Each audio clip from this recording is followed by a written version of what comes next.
Sveiki, esu Raminta Bogušienė, sveikatai palankaus maisto technologė. Iš Mildos šiandien gavau klausimą.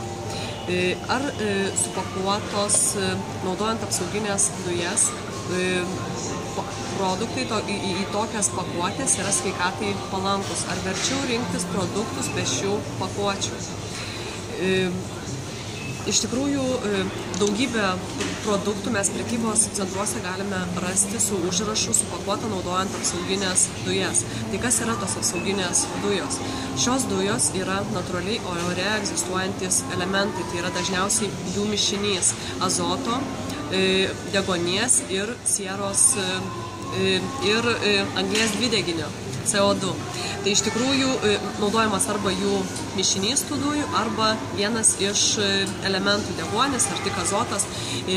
Pakuojami produktai, naudojant šią technologiją tam, kad išsaugoti produkto išvaizdą, kad ilgesnis galiojimo laikas būtų, pavyzdžiui, kava pakuojama į šią pakuotę tam, kad išlaikytų savo aromatą ilgesnį laiką ir jūs nusipirktumėte kokybiškesnį maisto produktą. Tai iš tikrųjų galite sutikti daugybę šviežios mėsos ir ne tik tai šviežios mėsos supakuotos į apsauginę, naudojant apsauginės dujas į tokią pakuotę, taip pat ir pieno gaminių gali būti.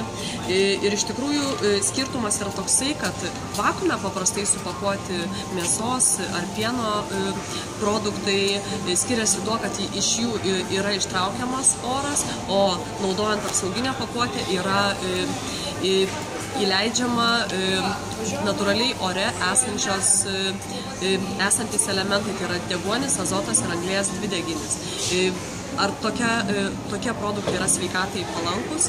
Įtakos sveikatai palankumui ar nepalankumui neturėtų sudaryti toks pakavimo būdas. Tai daugiau kokybinių rodiklių išlaikymas naudojant tokią pakuotę. Tai būkite sveiki ir laimingi.